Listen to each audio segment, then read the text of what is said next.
Doa adalah meminta, doa adalah pujian, doa adalah penyembahan seperti yang dilakukan oleh WL tadi.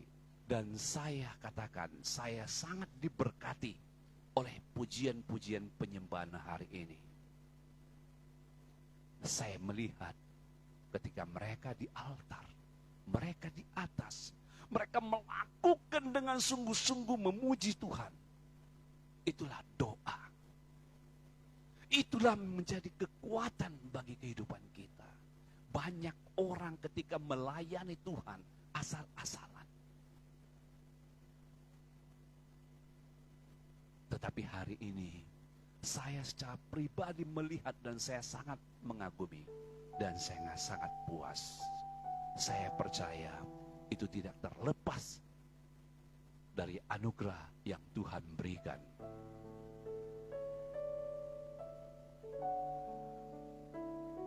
Terus kita sering bertanya seperti ini, apakah doa dapat mengubah kehidupan seseorang?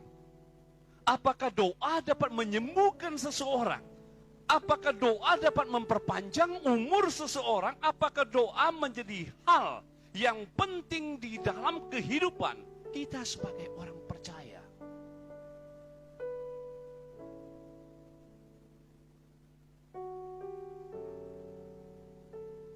Bapak Ibu yang terkasih di dalam nama Tuhan Yesus, saya mau mengajak kita, saya mau katakan pada kita semua, kita wajib percaya kalau Alkitab mencatatnya dengan jelas tentang kekuatan doa.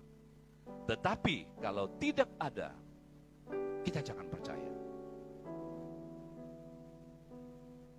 Beginilah firman Tuhan dalam Matius 21 ayat 22, satu ayat saja.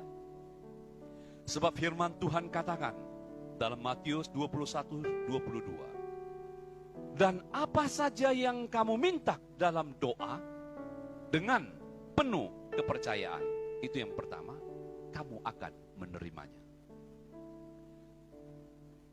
Kalau kita semakin berulang-ulang kita membaca firman Tuhan ini, maka kita akan menemukan dalam ayat ini sebagai kekuatan doa. Karena ada dua hal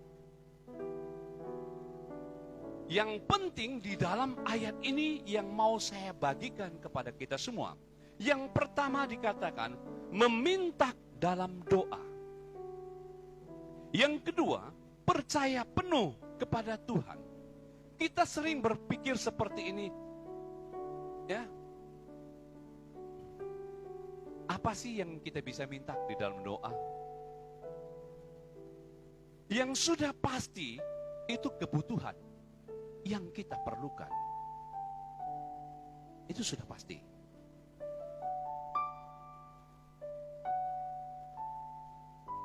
Tetapi sebagian orang sudah melakukan, dia berkata seperti ini, saya sudah lakukan untuk berdoa. Saya sudah meminta, tetapi saya tidak mendapatkan jawaban dari doa yang saya minta. Sehingga saya menjadi malas, saya bosan, sehingga saya tidak berdoa lagi. Dan saya tidak ke gereja lagi untuk mengikuti ibadah-ibadah selanjutnya.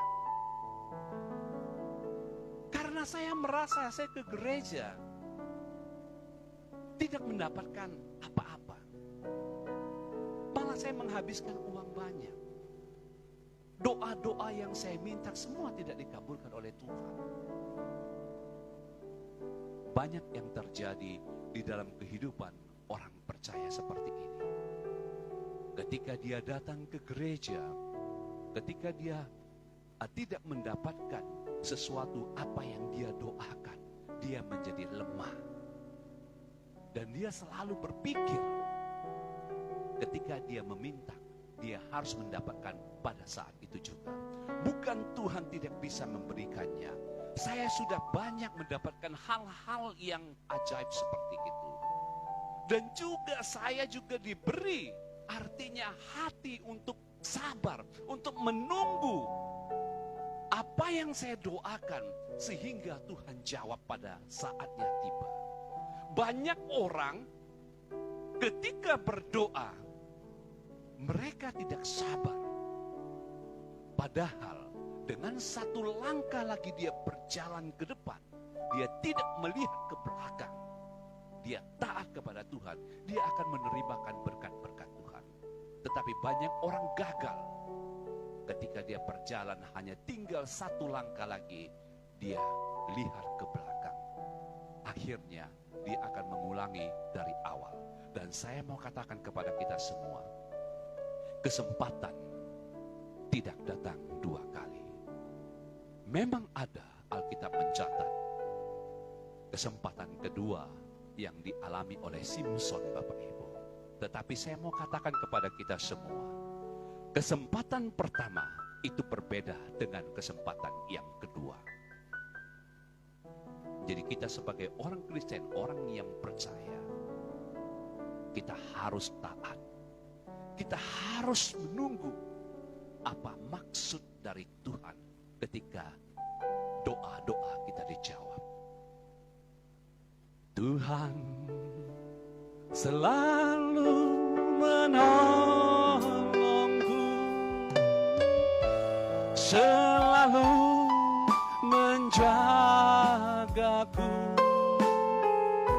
sehelai di rambutku tak akan terjatuh tanpa seizinmu. Tuhan selalu menolongku, selalu menjagaku, menyayangkanku dan peliharaku seumur hidupku. Jadi dengan jelas Bapak Ibu, seseorang membuat pujian itu Bapak Ibu dikaruniai oleh Tuhan, diberikan hikmat, diberikan pengetahuan, diberikan pengertian, sehingga dia memahami apa makna dari lagu-lagu tersebut Bapak Ibu. Makanya Alkitab mencatat Bapak Ibu, doa dan pujian Bapak Ibu itu sangat kuat dan sangat dahsyat sekali. Kita tahu cerita tembok Yeriko dengan pujian dan doa itu hancur Bapak Ibu. Karena apa? Karena kuasa Tuhan Bapak Ibu. Amin. Nah,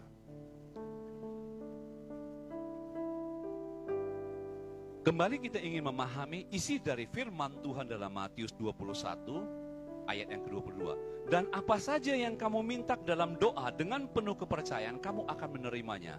Ini adalah satu janji Tuhan agar kita percaya dan tidak bimbang ketika kita meminta.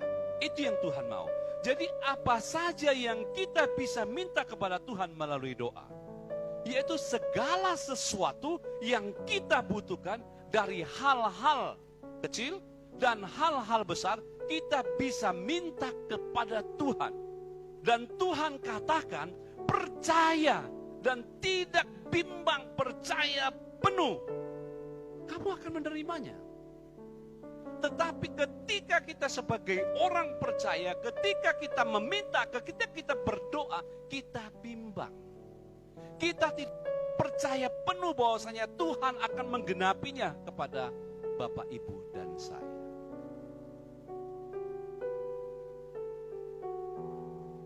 Bapak Ibu, saya percaya, saya pernah kecewa, Bapak Ibu pernah kecewa. Ya, setiap pribadi kita pernah mengalami yang namanya masalah. Setiap pribadi kita pernah yang namanya mengalami kesulitan. Mau itu dalam usaha, mau itu dalam kesulitan keuangan, pekerjaan, pelayanan, pasti kita alami. Ataupun dalam kehidupan sehari-hari, masalah itu ada. Tetap ada. Tetapi bagaimana kita merespon firman Tuhan, itu akan menyelesaikan satu masalah. Alkitab, Bapak Ibu, adalah firman Tuhan yang hidup. Waktu saya mengalami hidup di dalam okultisme, Bapak Ibu, saya banyak sudah mendatangi dukun-dukun yang pintar.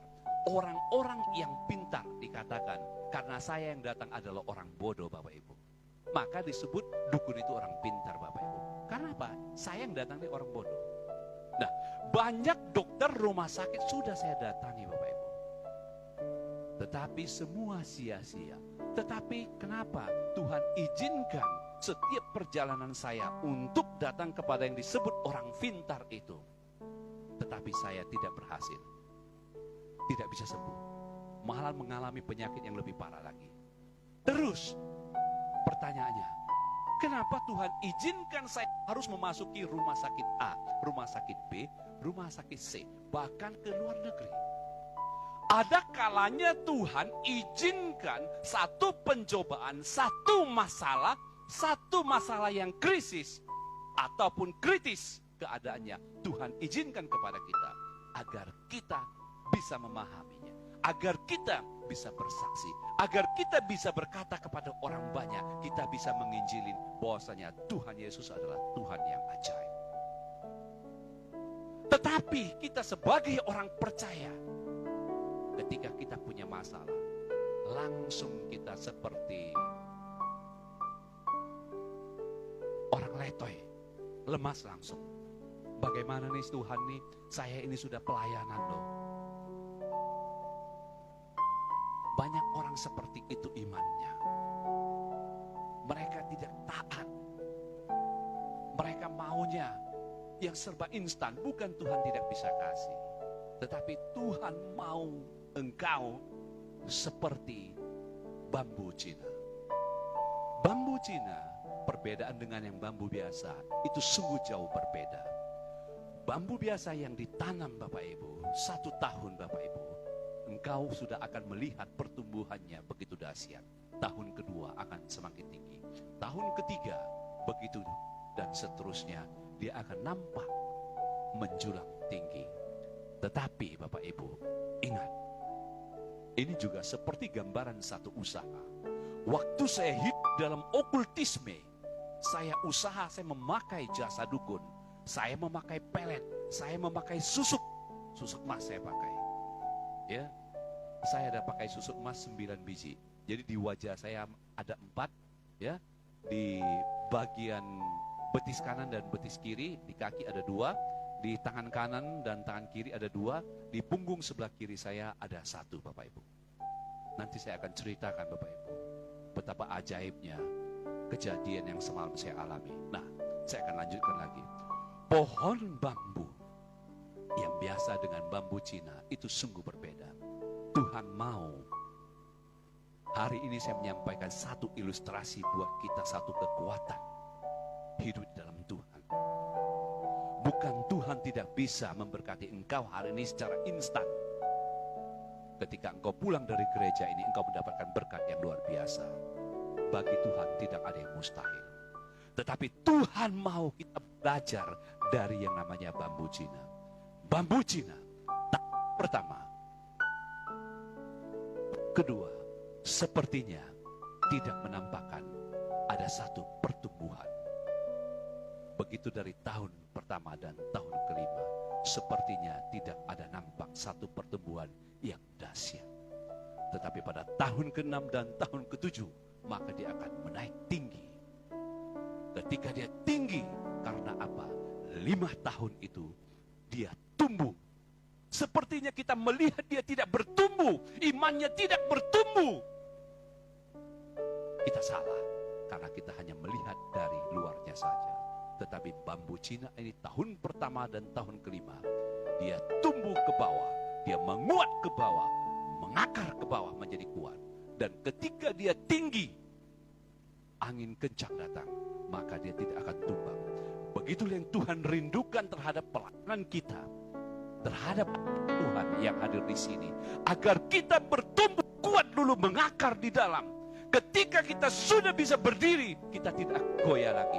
Maka berkat-berkat Tuhan yang Tuhan curahkan, engkau tidak akan terkejut lagi. Dan engkau bisa memegangnya, dan engkau bisa mengendalikannya. Tidak seperti bambu biasa. Ketika dia menjulang tinggi, datang angin, dia tumbang. Tuhan tidak seperti itu. Tuhan tidak mau seperti itu.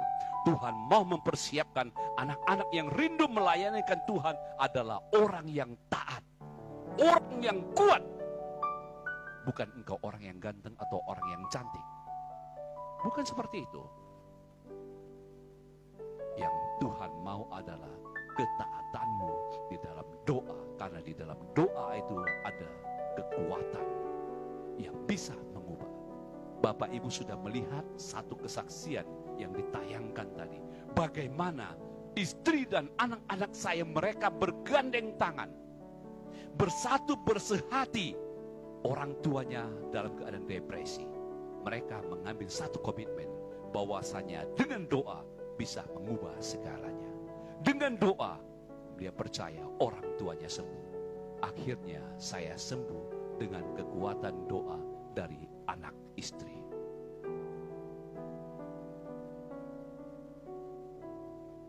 Kuasa-Mu terlebih besar, Tuhanku terlebih besar. Tak pernah terlambat janji-Mu ya Tuhan dalam hidupku. Kuasa-Mu terlebih besar, Tuhanku terlebih besar. Tak pernah terlambat-Mu ya Tuhan, pulihkan hidupku. Jadi Tuhan itu tidak pernah terlambat pertolongannya. Kadangkala pemikiran kita seperti itu. Kayaknya kita dalam masalah, aduh Tuhan tolonglah, Tuhan tolong saya. Pertolongan itu sepertinya tidak datang. Kita sudah masuk ke kamar, kita sudah mendiamkan diri, kita sudah berlutut, bersujud, bahkan kita menangis menyembah Tuhan. Kita meminta kepada Tuhan. Tetapi ketika kita keluar dari kamar, terjadi satu perbedaan. Kita tidak meyakini lagi apa yang kita didoakan tadi. Yang Tuhan mau adalah ketika engkau masuk di dalam kamar, engkau penuh dengan kekuatan dan taat, bahwasanya kekuatan doa sanggup mengubah segalanya.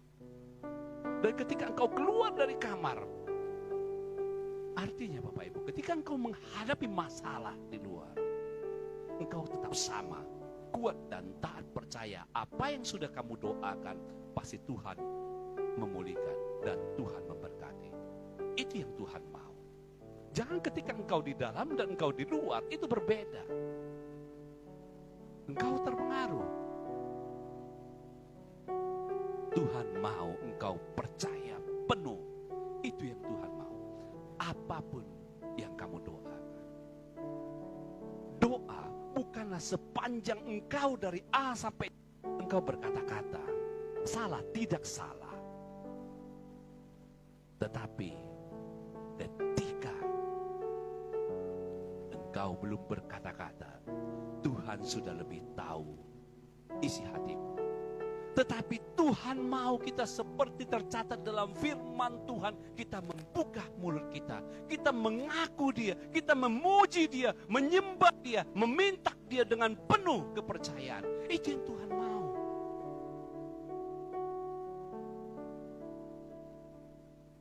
Dan saya mau kasih satu gambaran lagi kalau saya melakukan berdoa seperti ini. Ketika saya berdoa, saya bukan hanya meminta saja, tetapi saya juga merenungkan apa yang saya minta. Kalau kita terus-terusan berdoa, terus tidak berhenti-berhenti, dan kita tidak mendengarkan suara Tuhan, apa yang kau dapat? Seperti engkau berkata-kata sendiri. Akhirnya kamu tidak paham.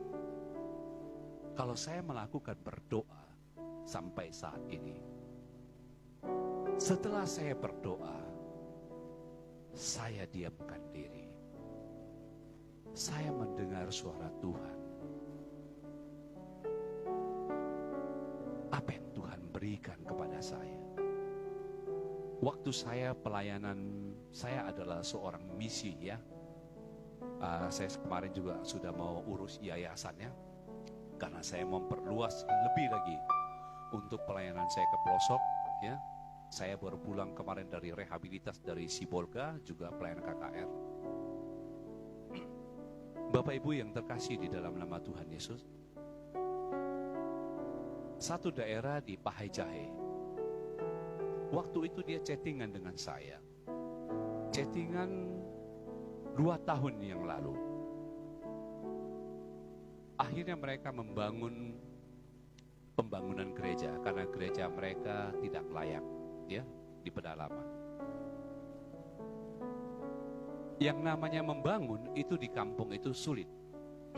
Tidak semua jemaat itu mempunyai uang untuk dapat membantu dengan banyak. Banyak orang berkata, semua dicukupkan Tuhan. Saya percaya, saya yakini Tuhan cukupi. Tetapi, apakah dengan hanya percaya, kita tidak meminta dengan penuh kepercayaan kepada Tuhan? Itu tidak mungkin. Terjadinya seperti ini. Saya mengagumi Tuhan. Waktu itu saya memilih 2 tempat untuk memberkati. Yang satu di Tomok di Samosir, yang satu lagi di Pahai Jahe. Ya. Perencanaan saya adalah awal bulan saya harus pergi ke Pahai Jahe, baru setelah itu ke Tomok.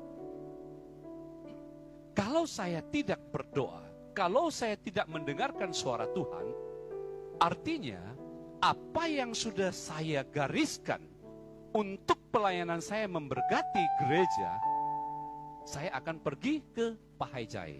Karena itu sudah 2 tahun permintaannya. Ya. Nah, tetapi Tuhan katakan, engkau pergi ke Tomok.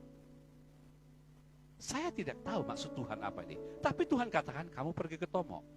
Kamu pergi ke Tomok dulu, baru ke Pahai Jahe. Akhirnya Bapak Ibu, saya pergilah mengikuti suara Tuhan. Saya pergi ke Tomok. Setelah KKR selesai, semua sukses kita dalam pelayanan, sukses di dalam Tuhan. Ya, pulang. Nah, bulan depannya barulah saya targetkan. Sempat saya dengan hamba Tuhan itu begini. Mungkin menurut saya hamba Tuhan itu kecewa. Menurut saya, ya. Tetapi saya lebih percaya kepada Tuhan. Ya, apa yang Tuhan berikan hikmat kepada saya lebih percaya kepada Tuhan. Nah, karena terjadi satu chattingan itu bukan bertengkar ya, tetapi sepertinya dia merasa, aduh, ini Pak Ayang sudah mau datang, tiba-tiba nggak datang, ini cancel pula ini dalam waktu 2 minggu.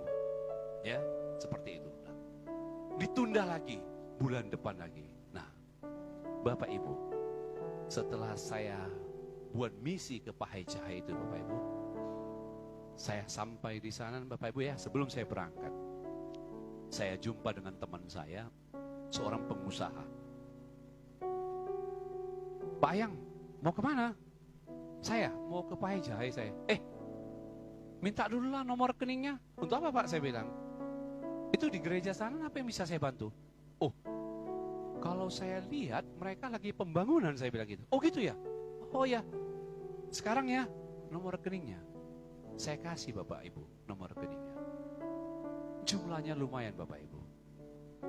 Kalau mau saya tilap bisa Bapak Ibu. Tadi tidak seperti itu saya. Saya juga seorang pengusaha. Tuhan percaya kepada saya bisa jadi berkat bagi orang banyak. Itu luar biasa bagi saya, pekerjaan yang sangat kubanggakan sebagai seorang misionaris masuk ke pelosok. Nah, Bapak Ibu, waktu perjalanan pagi jam 4 pagi saya berangkat sampai di Tarutung Bapak Ibu, karena saya tahu juga daerah Sibolga juga ada kontak saya 2 tahun yang lalu itu direhabilitas. Nah, jadi Bapak Ibu entah bagaimana kami 5 orang ini yang di dalam mobil ini cerita-cerita Bapak Ibu, cerita-cerita. Akhirnya saya yang bawa mobil. itu bukan arahnya ke Pahe Jahe. Jadi saya arahnya ke Sibolga, Bapak Ibu. Jadi perjalanan sudah 25 kilo, baru bingung. Loh, ini kita ke Pahe Jahe atau ke Sibolga? Jadi kita tanya lah orang. Oh Pak, sudah salah jalan Pak, katanya. Pahe Jahe dari Tarutun ke kiri. Ini Bapak ke kanan ke Sibolga. Baliklah kami. Begitu balik Bapak Ibu, perjalanan 1 jam ke Pahe Jahe Bapak Ibu. Berarti hitungannya tadi kami ke sana 1 jam, 2 jam jadi perhitungannya. 2 jam Bapak Ibu, ada terjadi kecelakaan sampai mobilnya penyet di tengah jurang. Karena apa? Setelah kami lewat, itu mobil memang sudah korbannya sudah nggak ada, tapi mobil peot-peot di sana tuh sudah mau dibawa pakai mobil deret. Kejadian 2 jam. Bayangkan Bapak Ibu, saya berpikir, waduh ini adalah anugerah Tuhan yang begitu baik. Karena apa? Kami berlima ini bukan orang yang tidak tahu jalan. Tetapi bagaimana kami bisa jalan arah Sibolga sampai 24 kilo baru tanya orang. Di luar kemampuan kita berpikir. Nah, setelah sampai di gereja sana kami disambut ya. Dikasih makan durian. Saya memang hobi makan durian ya. Nah, Bapak Ibu tahu, setelah selesai KKR ya, kita ada bawa berkat bawa ini. Setelah selesai KKR, saya umumkan ya. Ini ada anak Tuhan, seorang pengusaha, saya bilang, memberikan sekian-sekian untuk pembangunan gereja. Bapak Ibu tahu bagaimana hamba Tuhannya itu? Sampai sepertinya dia duduk di kursi itu mendapatkan seperti orang bilang durian runtuh dia.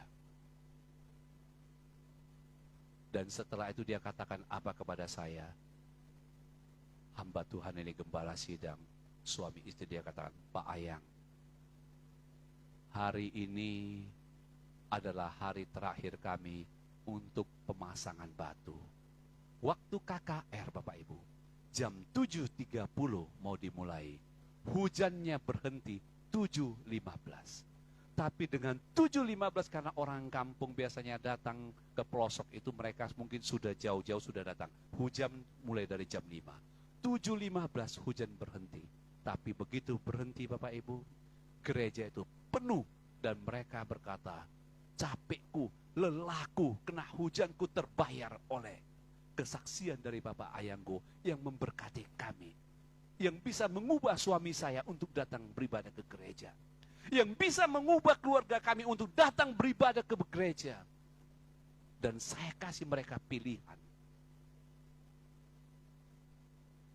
Mau hidup di dalam Tuhan atau mau hidup di luar Tuhan.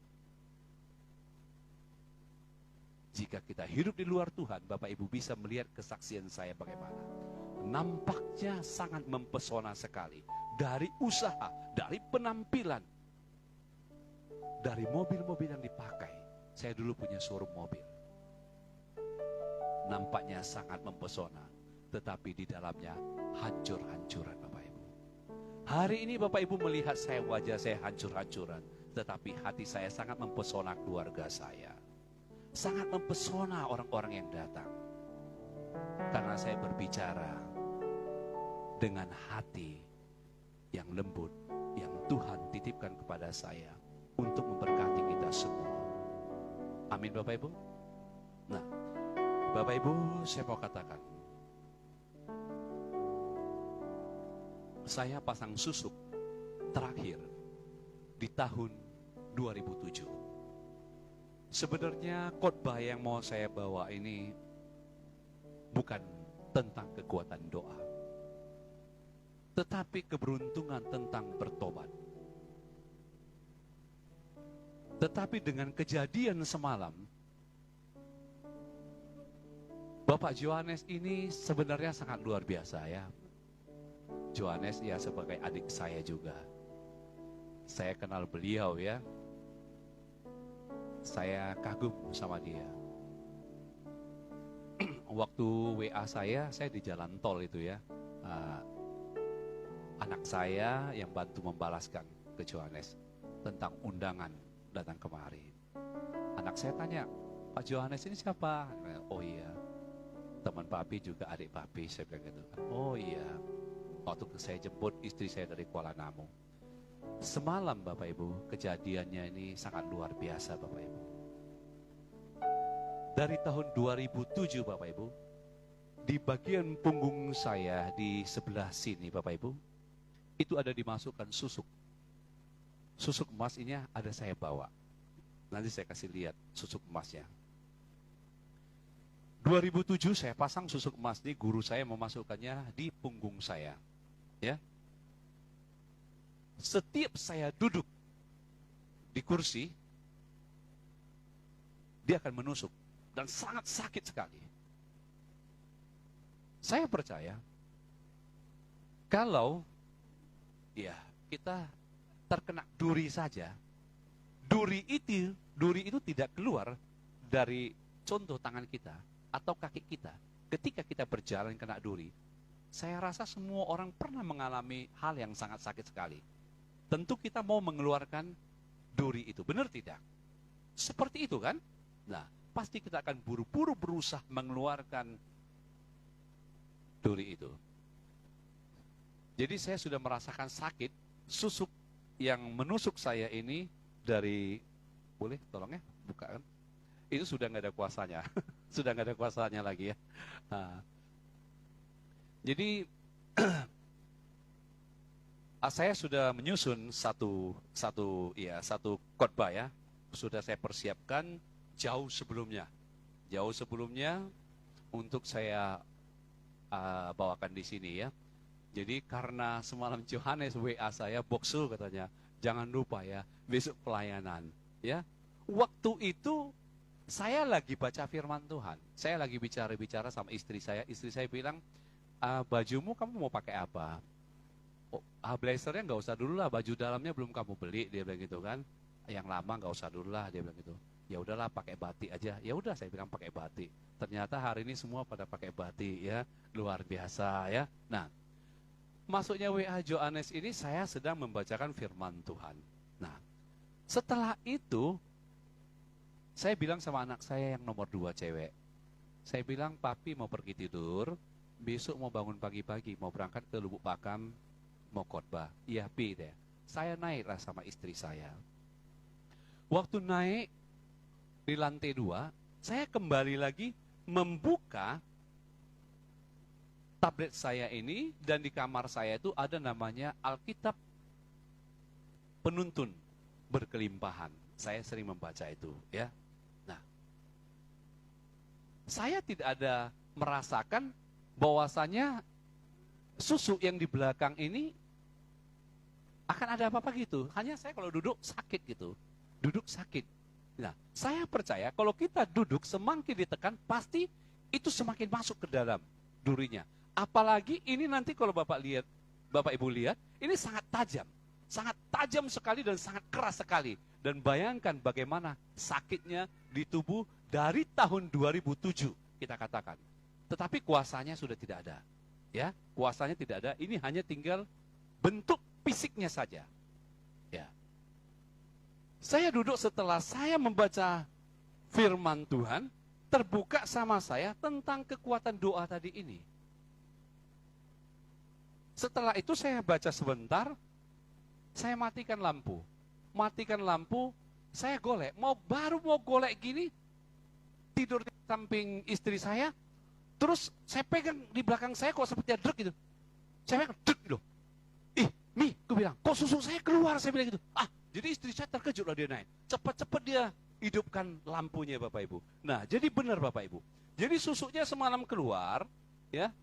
Ini, mau lihat, sini nggak apa-apa lah, lihat dah. Coba sakit nggak? Ini memas nih. Ini bisa dijual nanti, kita toko emas bisa jual tuh. Coba tusukkan dulu. Sakit nggak coba? Coba ditusukkan dulu. Cukup tajam ya. Ya, mungkin mau kasih Pak Gembala, dia dulu nggak apa-apa ya. Ini nggak ada kuasanya, nggak apa-apa. Kalau ada yang mau coba nggak apa-apa. Biar tahu dulu susuk emas itu seperti apa. Itulah susuk emas yang keluar dari badan saya semalam. Nanti saya akan putarkan filmnya. Itulah susuk emas tuh. Itu bawa ke toko emas laku itu Pak. Nah, jadi Bapak Ibu, dengan WA-nya Johannes masuk, sehingga saya membuka firman Tuhan tentang kekuatan ikutan doa, jadi saya berpikir, ini kok jadi ada hubungannya sama Yohanes terus ini. Iya kan? Nanti pelayanan sana ada hubungannya sama dia, jadi saya bingung. Kok bisa lah ya Tuhan itu memakai siapa saja begitu loh. Nah, jadi, karena dia sudah tercabut ya, semalam tercabut keluar gini, ya saya gini kan. Ya, jadi akhirnya karena ini tidak direkayasa ya, artinya tidak direkayasa, jadi saya coba panggil putri saya. Saya bilang, coba kamu cari lubangnya itu balik, coba kamu tusuk dulu. Istri bilang, papi, nggak bisa ditusuk lagi, nggak ada lubangnya lagi, dia begitu. Jadi hanya diseginikan sedikit lagi, Bapak Ibu, ambillah dokumentasinya. Bukan bermaksud kita ada bermaksud menipu ataupun yang hal-hal yang lain.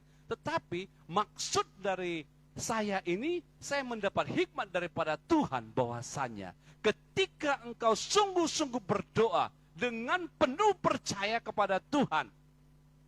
Sebenarnya Bapak Ibu, 2 minggu yang lalu saya sudah berbicara ada dengan teman saya. Waktu itu saya tanya tentang operasi. Tentang operasi mau saya keluarkan susu yang di belakang ini saya, ya. Jadi teman saya bilang, ya kalau operasi kecil mungkin beberapa juta lah, kan gitu. Jadi sempat juga berulang kali saya berdoa, saya pegang dalam nama Tuhan Yesus, keluar. Saya perintahkan dia keluar. Ya, nah.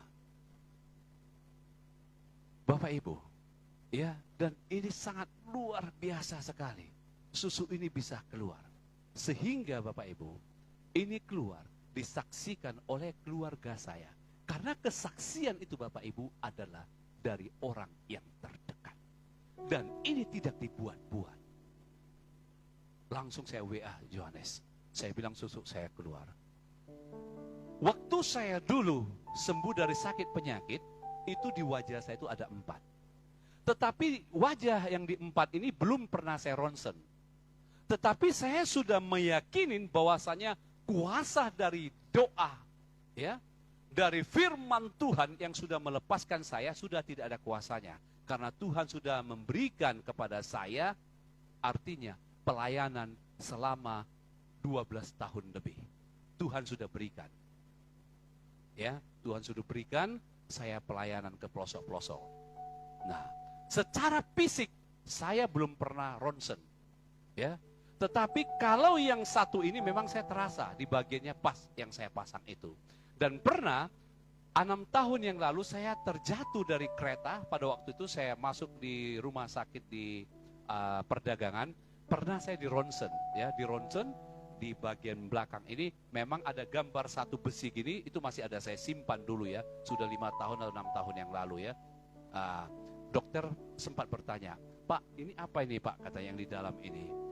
Nah, itu saya katakan susu. Itulah. Jadi Bapak Ibu mau saya katakan, ada kalanya Tuhan izinkan satu permasalahan, satu pencobaan kepada kita. Tuhan izinkan itu. Tetapi Tuhan juga genapi, Dia yang akan menyelesaikan masalah itu semua. Dan Tuhan akan memberikan engkau sukacita yang luar biasa Bapak Ibu. Tuhan mau kita percaya. Tuhan mau kita tetap taat. Elia adalah manusia biasa, sama seperti kita. Tetapi ketika dia bersungguh-sungguh, dia meminta hujan jangan turun. Hujan tidak turun 3 tahun 6 bulan. Lalu ia berdoa pula agar hujan turun. Dan langit pun menurunkan hujan. Bumi pun berseri-seri Bapak Ibu. Kita mau melihat Raja Hizkia. Tertulis tentang kisah Raja Hizkia yang jatuh sakit. Dan Nabi Yesaya menghadap Raja Hizkia dan menyampaikan pesan Tuhan bahwa Raja Hizkia akan mati dan sakitnya tidak bisa sembuh lagi. Mendengar itu Raja Hizkia ia berdoa dengan sungguh-sungguh menangis di hadapan Tuhan. Meminta agar disembuhkan sakitnya, umurnya diperpanjang. Dan Tuhan menjawab doanya. Raja Hizkia diperpanjang umurnya 15 tahun. Bapak Ibu yang terkasih di dalam nama Tuhan Yesus, waktu saya mengalami depresi dan sakit penyakit, Banyak orang sudah memprediksi, bahkan seorang hamba Tuhan memprediksi bahwasanya Pak Ayanggo kalau tidak stres mati. Orang boleh saja menebak seperti itu, tetapi kuasa Tuhan yang dapat mengubahnya semua dengan doa. Hari ini saya mau mengajak kita sama-sama belajar memiliki iman di dalam doa seperti iman seorang wanita yang sakit pendarahan 12 tahun. Saya mau tanya kembali kepada Bapak Ibu. Bapak Ibu sudah sering mendengarkan khotbah tentang wanita ini yang mengalami 12 tahun pendarahan. Saya mau bertanya kepada Bapak Ibu,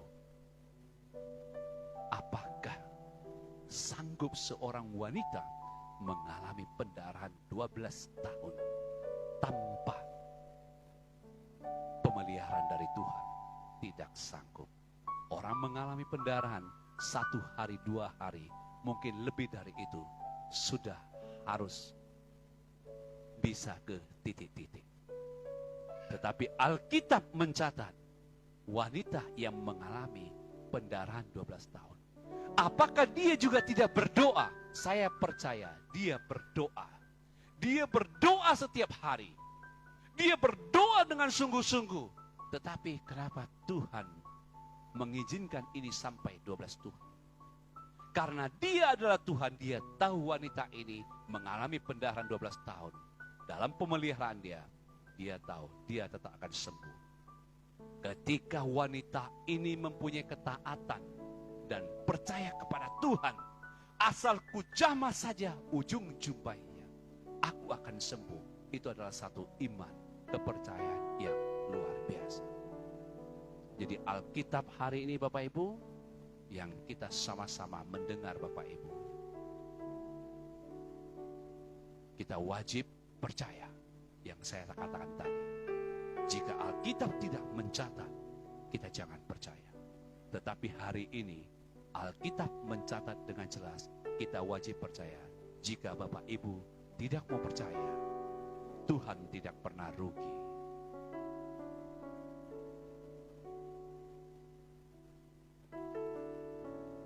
Tuhan selalu menolongku,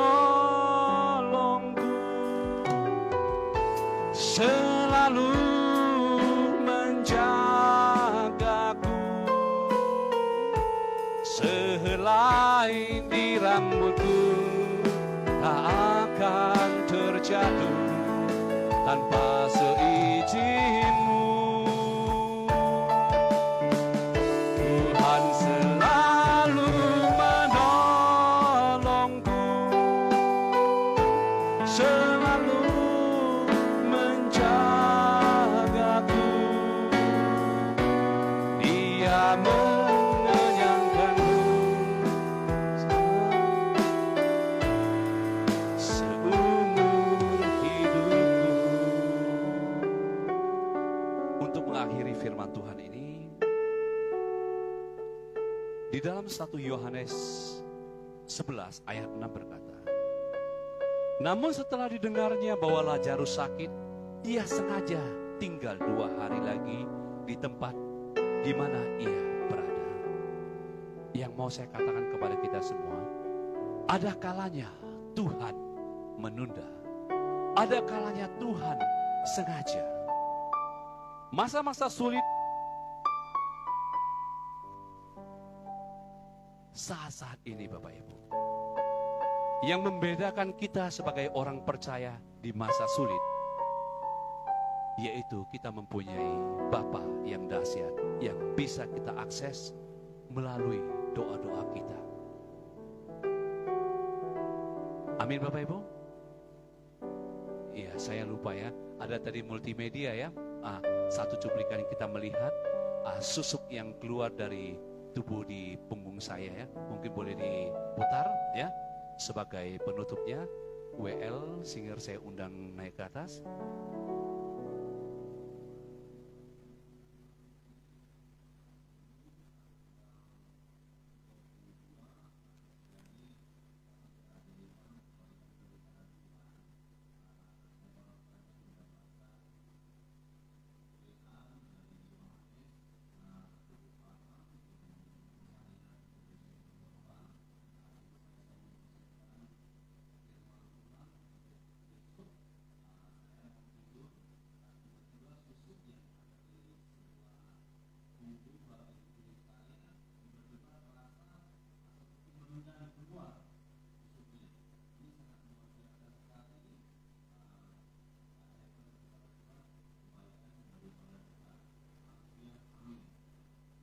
Mari kita angkat pujian kuasa-Mu.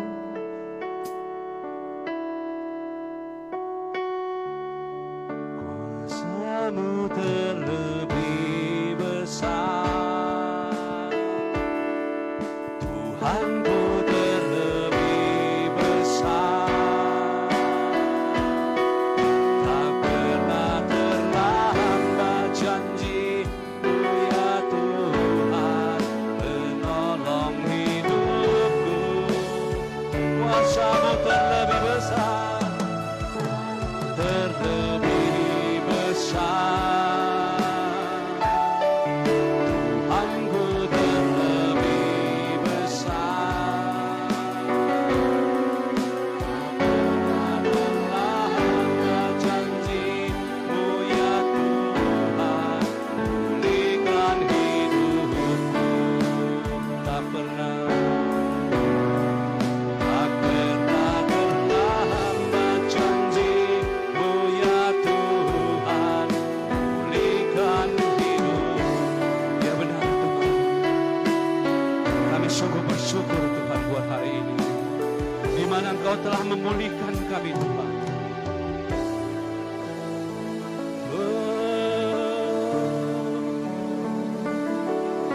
Terima kasih Tuhan, terima kasih Tuhan, anugerah-Mu. Engkau sangat baik Tuhan.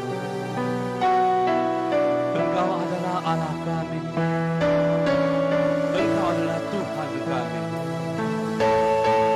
Terima kasih Bapa. Segala puji hormat bagi-Mu Tuhan. Kami sungguh bersyukur mempunyai Allah seperti Engkau. Terima kasih Tuhan. Biarlah kami Tuhan yang sudah mendengarkan sebagian dari firman Tuhan, kami boleh dikuatkan Tuhan, kami boleh dipulihkan. Mungkin kami saat ini Tuhan, kami letih, kami lelah Tuhan, kami bosan Tuhan, kami mengalami iman yang drop Tuhan, sehingga kami malas Tuhan untuk datang beribadah. Tetapi melalui firman Tuhan hari itu Tuhan, kekuatan terjadi di dalam hidup kami.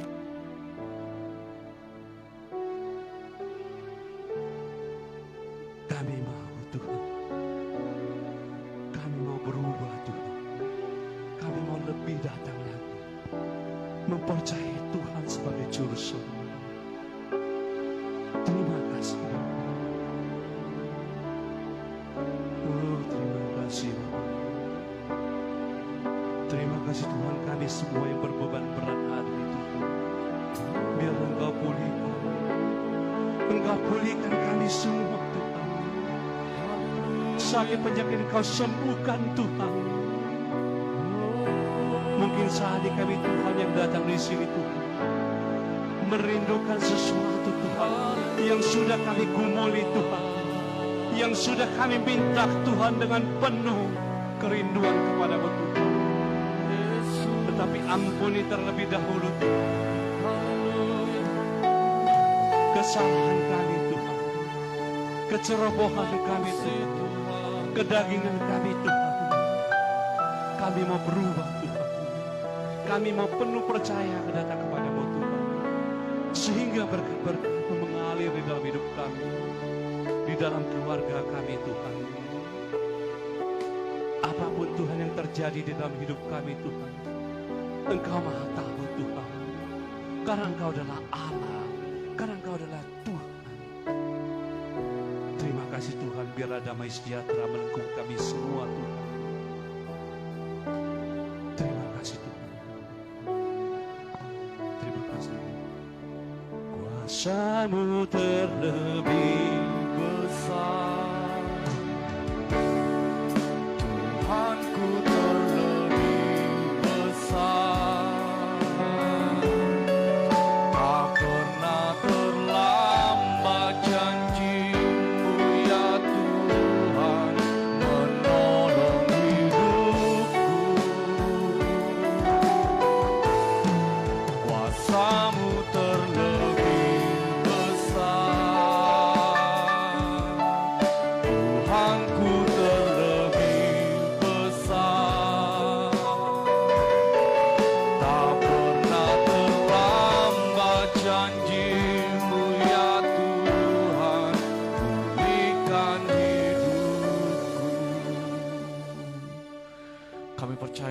Tuhan yang sungguh besar bagi setiap kami. Kami percaya Engkau Tuhan yang mampu memulihkan setiap kehidupan kami Tuhan. Pada siang hari ini Tuhan, kami telah mendengarkan kebenaran firman-Mu yang disampaikan oleh hamba-Mu Bapak Ayangku Tuhan. Biarlah melalui kesaksian hamba-Mu ini Tuhan, setiap kami dipulihkan. Setiap hati kami dipulihkan oleh Tuhan. Terima kasih Tuhan Yesus, terima kasih.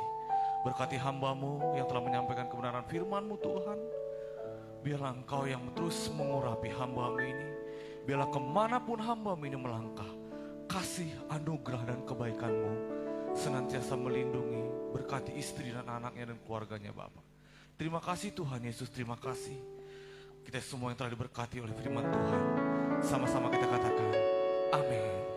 Haleluya. Kita akan mendengarkan beberapa warta untuk seminggu ke depan. Sambil mendengarkan warta, kita akan berikan persembahan kita yang kedua. Mari beri persembahan yang terbaik bagi Allah kita.